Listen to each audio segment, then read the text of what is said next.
ये वीडियो का next part है। इसमें 20 क्वेश्चंस रहेंगे आपके लिए बैक टू बैक, और क्वेश्चनों के बारे में पूरा डिस्कशन रहेगा। पहला क्वेश्चन है आपका, 1955 में कौन से बैंक का नाम बदलकर स्टेट बैंक ऑफ इंडिया नाम रखा गया था?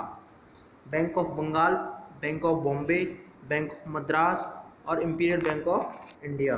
तो आंसर तो भाई साहब सब लोग जानते हैं, इंपीरियल बैंक ऑफ इंडिया 1955 में बैंक ऑफ इंडिया के नाम, स्टेट बैंक ऑफ इंडिया के नाम से जाने जाना लगा। लेकिन इंपीरियल बैंक ऑफ इंडिया से पहले इसका नाम क्या हुआ करता था? Bank of Kolkata. 1806 में ये बनी कौन? Imperial bank of India. ध्यान रखना, पहले इसका नाम बैंक ऑफ कलकत्ता हुआ करता था, फिर ये 1806 में बनी इंपीरियल बैंक ऑफ इंडिया। अब बात एसबीआई की हुई है, तो एसबीआई के इस समय जो चेयरमैन है वो कौन है भाई? रजनीश कुमार। हेडक्वार्टर कहाँ पे है इसका? मुंबई में। और आज सभी से मैं कहना चाहूँगा कि राहुल सर का जो करंट अफेयर वाला सेशन है वो, और उन्होंने आज MS वर्ड की वीडियो डाला पार्ट नंबर 3, वो जाके आप देखो। कम इसके उसमें डिस्क्रिप्शन में लिंक मिल जाएंगी आप लोगों को, देखो बहुत अच्छी वीडियो है, ठीक है। और चैनल को थोड़ा सब्सक्राइब और क्या करना है आपको? शेयर करना है, ठीक है, इधर उधर। हाँ, अगला क्वेश्चन आपका है, हेली धूमकेतु की कौन से साल में पृथ्वी के आसपास के क्षेत्र में लौटने की उम्मीद है? 2086, 2061, 2041 और 2026। तो राइट आंसर आपका क्या हो जाएगा? 2061। हेली धूमकेतु, ध्यान रखना, 2061 में पृथ्वी के पास से गुजरेगा, ठीक है। अगला क्वेश्चन है, डैश ताश के खेल से संबंधित नहीं है? ए ऑप्शन है ब्रिज, बी ऑप्शन है ब्लैक जैक, सी ऑप्शन है स्क्वैश, डी ऑप्शन है सोलिटेयर। तो आप सभी लोग जानते हैं आपका क्या होता है? स्क्वैश नहीं होता। स्क्वैश किस में करते हैं? स्क्वैश तो वो वाटर पोलो वगैरह होते हैं उसमें करते हैं स्क्वैश। तो ब्रिज होता है, ब्लैक जैक होता है आपका, सोलिटेयर होता है कि नहीं होता है भाई? आप अगर पत्ते खेले होंगे तो सबको पता होगा, ये है ना, चिड़ी, पान, ईट, हुकुम, ये सब होते हैं, लेकिन ये स्क्वैश नहीं होता।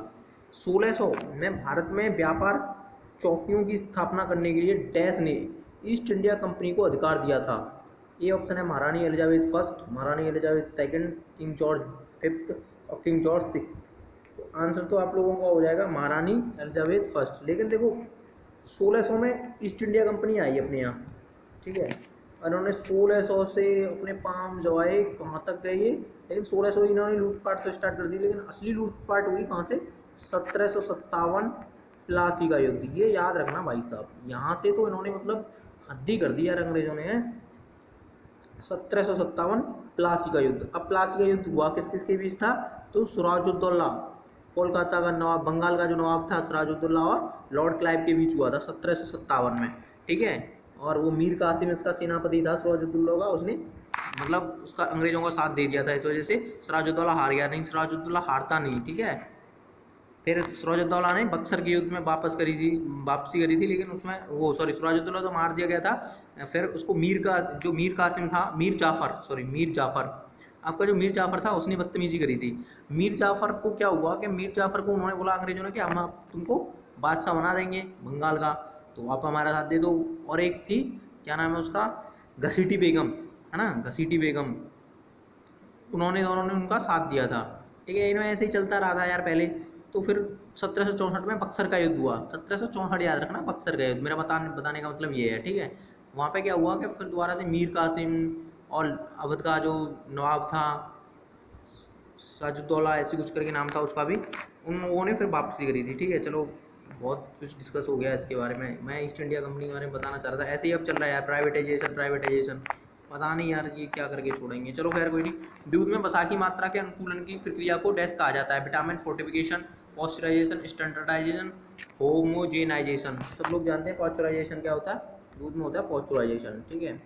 अगला चलते हैं, अगला आपका क्वेश्चन है, जयपुर में हवा महल का निर्माण किससे हुआ है? सफ़ेद और हरे रंग के संगमरमर, ग्रेनाइट, लाल और गुलाबी बलुआ पत्थर और DS सामान्य चट्टानें। तो आंसर आप सभी लोग याद रखोगे, लाल और गुलाबी बलुआ पत्थर, ठीक है।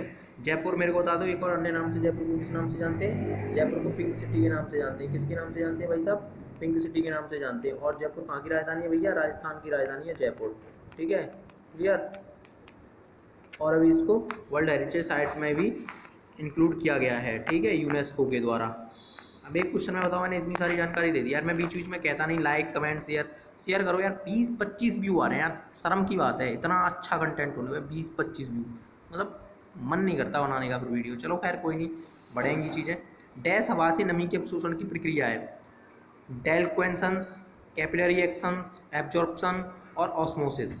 तो आप सभी लोग जानते हो एब्जॉर्प्शन। अब देखो ये सारी चीज़ें मैंने समझा रखी हैं पिछली वीडियो में, यहाँ वीडियो में बताऊंगा फिर टाइम बढ़ेगा। आप पीछे की वीडियो जाके देखो, सब समझ में आ जाएगा। और ये क्वेश्चन पहले भी मैं करा चुका हूँ। तो क्या होता है, एब्जॉर्प्शन होता है, ठीक है। अगला क्वेश्चन है आपका, जहांगीर भारत का डैश मुगल बादशाह था। तो third, fourth, fifth, six. Answer तो आप सभी लोग लगा दोगे फोर्थ। अब देखो फोर्थ हुआ कैसे जहांगीर। तो सबसे पहले कौन आए, बाबर भाई साहब आए। बाबर भाई साहब आए कब, तो बाबर भाई साहब आए 1526। कहाँ पे, सबसे पहले ये पानीपत में आते हैं, ये भी याद रखना, पानीपत में आते हैं। और ये भाई साहब किससे युद्ध करते हैं, पानीपत में आके युद्ध करते हैं ये महाराणा सांगा से। किससे, महाराणा सांगा से। 1526 में पानीपत का प्रथम युद्ध खूब पता है, पूछा जाता है। 1526 में महाराणा सांगा से युद्ध करता है कौन, बाबर, ठीक है। बाबर भाई साहब आते हैं, नहीं सॉरी, पानीपत का प्रथम युद्ध ये महाराणा सांगा से नहीं करता, ये करता है पानीपत का प्रथम युद्ध आपके इब्राहिम लोदी से। Sorry sorry sorry for that, extremely sorry guys. बात एक्चुअली में ये है कि मेरे को वो महाराणा सांगा वाला केस याद आ गया इस वजह से। देखो हुआ क्या था कि 1526 में इन्होंने क्या करा, ये था कहाँ का था, परगना का था ये, है ना, अफगान में था परगना का बाबर, ठीक है। परगना में बहुत छोटा सा राज्य था इसका। तो क्या करा, इसको ये बाबर को बुलाया किस किसने, जो दिल्ली में इब्राहिम लोदी था वो, और इब्राहिम लोदी का चाचा था दौलत खां, जो कहाँ का सूबेदार था, लाहौर का सूबेदार था, ठीक है। और भाई साहब इधर आपके महाराणा सांगा थे कहाँ के, मेवाड़ के खासक। तो इन लोगों ने क्या सोचा, यार मोहम्मद इब्राहिम लोदी को हटाओ यहाँ से। तो बाबर को इन लोगों ने न्योता दिया था, महाराणा सांगा ने और इसने, ठीक है भाई साहब, अब दौलत खां ने। अब इन्होंने उसको बुला लिया। 1526 में पानीपत की प्रथम युद्ध होता है। और भाई साहब ये क्या करता है, बाबर उसको इब्राहिम लोदी को हरा देता है, ठीक है साहब। और इब्राहिम लोदी को ये हरा देता है और दिल्ली के शासन पर बैठ जाता है। अब क्या करता है ये जो बाबर है ये रुकता नहीं। 1527 में ये खानवा का युद्ध लड़ता है, किससे, महाराणा सांगा से।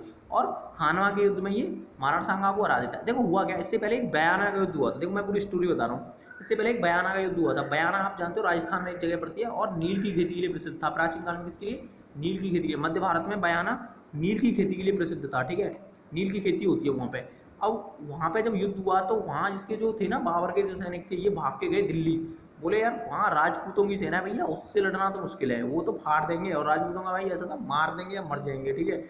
तो बाबर ने इसमें फतवाए हिंद का नारा दिया था, यानी धर्म युद्ध लड़ा था इसने। और गाजी की उपाधि धारण की थी बाबर ने इस युद्ध में।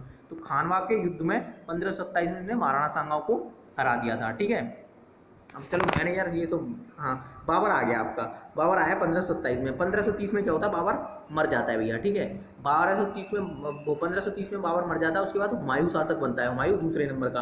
लेकिन हुमायूं को 1540 में कौन, Suri, Sher Shah Suri tata bye bye कर देता है। फिर 55 में लौट के आता है। फिर ये हुमायूं 55 में आके लौट के आता है तो अपना जीत लेता है, ठीक है। फिर क्या होता है, हुमायूं का बेटा होता है अकबर, ठीक है। अकबर 1556 में आपका 14-15 साल की एज में राजा बन जाता है। फिर अकबर रहता है 1605 तक। 1605 में अकबर का बेटा कौन, जहांगीर, है ना। अकबर का बेटा कौन, जहांगीर, चौथे नंबर का शासक बनता है। और जहांगीर का बेटा कौन था, शाहजहां। और शाहजहां का बेटा कौन था, औरंगजेब, ठीक है। ऐसे याद रखोगे। फिर शाह आलम, अकबर द्वितीय, है ना, वो सॉरी अकबर द्वितीय, शाह आलम सेकंड। फिर उसके बाद सबसे लास्ट में कौन था, बहादुर शाह जफर, ठीक है। याद रखो बहादुर शाह जफर सेकंड, सबसे लास्ट वाला, ठीक है। बेगम हजरत महल जिसकी वो है ना, ठीक है। क्लियर भाई, इतना सारा नॉलेज मैंने तुमको दे दिया, पूरा मुगल शासक के बारे में बता दिया है। अब भी अगर तुम सपोर्ट नहीं करो तो यार कुछ हो नहीं सकता। एक कहानी की तरफ है। घड़ियों में इस्तेमाल किए जाने वाला क्वार्ट्ज है, nitrogen silicate, silicon dioxide, sodium silicate, calcium silicate. तो आपका है सोडियम सिलिकेट, ठीक है।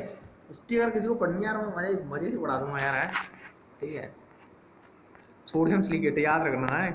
पानी का हिमांक बिंदु डैश है, 40 degree Fahrenheit, 42 degree Fahrenheit, 34 degree Fahrenheit और 32 डिग्री फ़ारेनहाइट। तो आंसर तो आपका हो जाएगा 32 डिग्री फ़ारेनहाइट। देखो फ़ारेनहाइट में 32 पे और सेल्सियस में कितने पे, 0 डिग्री सेल्सियस पे, ठीक है। अब देखो पैमानों में क्या होता है, एक संबंध होता है, ये वाला संबंध आपको याद रखना है, C/5 F-32.9 और K-273/5 और भैया R/5, ये आपको याद रखना है। R/5 नहीं होता, ये R वाला मेरे को याद नहीं है, रूमर वाला मेरे को याद नहीं है, सॉरी, ठीक है। ये तीन ही याद रख लो आप, सी और इनमें ये वाला संबंध होता है, ये याद रखना है, ठीक है भाई। अगला है, ये पूछ लेता है यार इसलिए मैंने लिखा है। टैक्सोनॉमी मूल रूप से डैश से संबंधित है, जैव विविधता, कर ढांचा, खगोल विज्ञान की एक शाखा, मानव व्यवहार का अध्ययन। अब मेरे को सब पता है, सबका ढांचा लगा रहे होंगे टैक्सोनॉमी पर, भाई आपका आंसर हो चुका है गलत, तो आपका राइट आंसर ए है भैया, है ना, ठीक है। सब लोग टैक्सोनॉमी बता रहे होंगे, सब विद्वान बड़े बड़े हैं ना, आप लोग होशियार हो, पता है, लेकिन टैक्सोनॉमी का मतलब कर से नहीं है, इसका मतलब विविध, वो है विविध, है ना, विविधता, जीवों में विविधता। मीथेन टैक्स के रूप में जाना जाता है, laughing gas, tear gas, marsh gas, non green house gas. मेरे को लगता है इसको तो कोई गलत करेगा नहीं यार, बहुत फेमस क्वेश्चन है, देखो कितनी बार पूछ लिया ये। मार्स गैस होता है ना, और लाफिंग गैस क्या होता है आपका, नाइट्रस ऑक्साइड N2O, है ना, नाइट्रस ऑक्साइड आपका लाफिंग गैस होता है, जिससे लोग हंसते ही रहते हैं ना, और नाइट्रोजन से तो वैसे भी लोग हंसते हैं, ठीक है, नाइट्रोजन, हाँ समझिए। नॉन ग्रीन हाउस गैस, लेकिन ग्रीन हाउस गैस के बारे में बता दूं, CO2 आपका ग्रीन हाउस गैस होता है, CFC आपका ग्रीन हाउस गैस होता है, जो ओजोन को डिप्लीशन करते हैं, वो सारे ग्रीन हाउस गैस होते हैं, ठीक है, आप लोग याद रखोगे, है ना। डैश 2016 में वर्ल्ड वेटलैंड डे के लिए विषय था, चिरस्थायी आजीविका, वेटलैंड पानी की देखभाल करते हैं, हमारे भविष्य के लिए वेटलैंड्स की कृति। तो बी ऑप्शन आपका राइट आंसर हो जाएगा, वेटलैंड पानी की देखभाल करते हैं। अब देखो वेटलैंड डे से मतलब है, मेरे को बताओ वेटलैंड डे कब मनाया जाता है, तो आपका 2 फरवरी को वेटलैंड डे मनाया जाता है, 4 फरवरी को कैंसर डे मनाया जाता है आपका, ठीक है भाई, है ना भैया।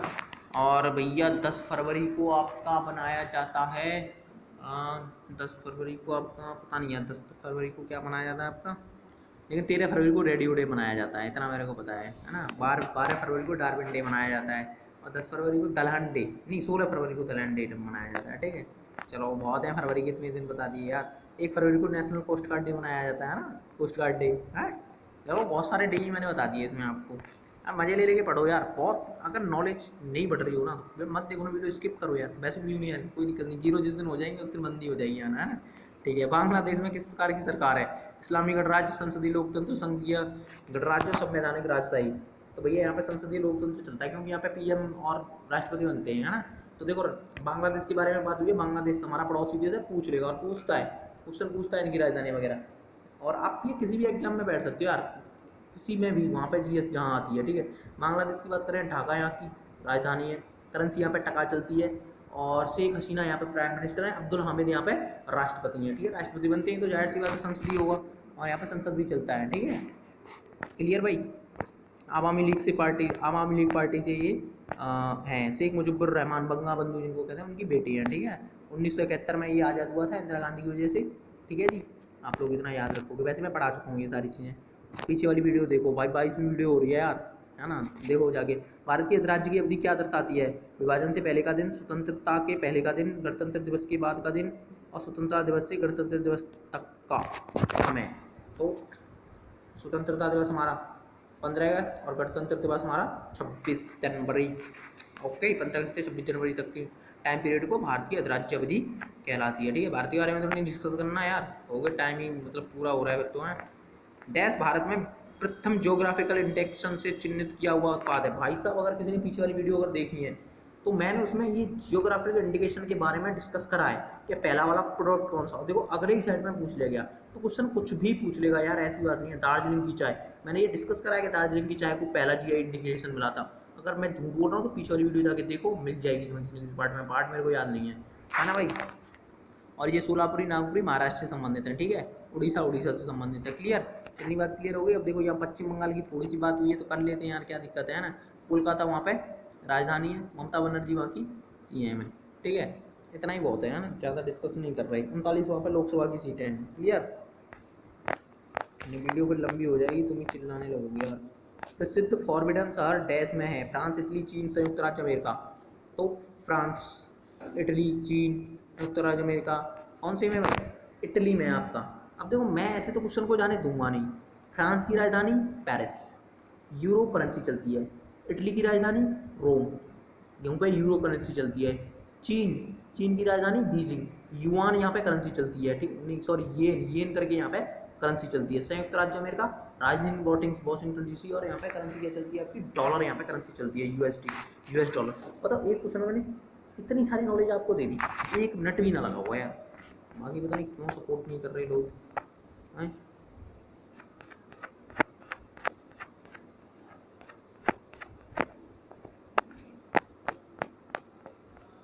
अगला क्वेश्चन आपका है, चेन्नई तमिलनाडु तो झारखंड। देखो राजधानी पूछ लिया, अब ऐसे भी पूछ लेता है यार क्वेश्चन, मैंने लिया ये। तो देखो यहाँ से नेक्स्ट पेपर आपका स्टार्ट हो गया। बीच में देखो यार मैंने पेपर के हिसाब से नहीं ले रहा, मैं 20 क्वेश्चन लेता हूँ तो बीच में पेपर आ जाता है। ये आपका हुआ है 19/4/2016 को, ठीक है। चेन्नई तमिलनाडु, चेन्नई यानी तमिलनाडु की राजधानी है। ये रीजनिंग का क्वेश्चन है वैसे, लेकिन पूछ लिया। देखो इंपॉर्टेंट है कि नहीं राजधानी, मैं ये बताना चाह रहा हूँ बस, आपको नॉलेज गेन हो रही है कि नहीं, बस ये। चेन्नई तमिलनाडु की राजधानी है, तो झारखंड की राजधानी रांची होगी, ठीक है। झारखंड की राजधानी रांची होगी, धोनी वाला शहर है ना, धोनी को तो सब लोग जानते हैं। हाँ भाई, क्लियर। चलें आगे चलें। सीमोस क्या है? सीमोस इज मतलब है, सीमोस क्या है? Battery powered memory chip, basic input output system, storage device, cache memory operating system. तो आंसर आप सभी लोग लगाओगे ए, ठीक है, क्लियर। आगे चलूँ, आगे अगला क्वेश्चन आपका लेते हैं। सर कौन सा cricketer ICC cricket hall of fame की सूची में नहीं है? अनिल कुंबले, बिशन सिंह बेदी, कपिल देव, सौरभ रवि शास्त्री। और इस क्वेश्चन का आंसर आप देखो मेरे को कमेंट सेक्शन में। यार मेरे को लग रहा है कोई पूरी वीडियो देख ही नहीं रहा है, तो कमेंट सेक्शन में कहाँ से आंसर आएंगे। तो प्लीज़ जो भी पूरी वीडियो देख रहा हो, प्लीज़ लास्ट में कमेंट सेक्शन में कमेंट जरूर करना है, मुझे पता चल जाएगा हाँ यार कोई भी पूरी वीडियो देखी है। और भैया देखो ये 233 अगर पेज नंबर आ गया ना आपका, अरे ये तो इसका है ना 271, अगर 271 नंबर पेज नंबर आ गया, इसका मतलब आपके 271 क्वेश्चन मैं कवर कर चुका हूँ। आपको इसकी सारे की पीडीएफ चाहिए, आप मेरे को मैसेज करो, कुछ भी कर सकते हो, ठीक है। 300 क्वेश्चन अभी मेरे पास कटिंग में हैं, कल और बढ़ जाएगी कटिंग। मैं डेली काटता हूँ, डेली बनाता हूँ पीडीएफ, ठीक है। आपको पूरी पीडीएफ मिल जाएगी, नो टेंशन। 300 क्वेश्चन की मिलेगी पूरी, नो प्रॉब्लम। और आगे भी जुड़ जाएंगे कल, वो भी मिलेगी। डेली बाई डे ये होती रहती है अपडेट, ये आपको मिल जाएगी। अब करना क्या है, आपको भेजना पड़ेगा मेरे को एक छोटा सा मैसेज, ये आपको मिल जाएगी free of cost. Thank you.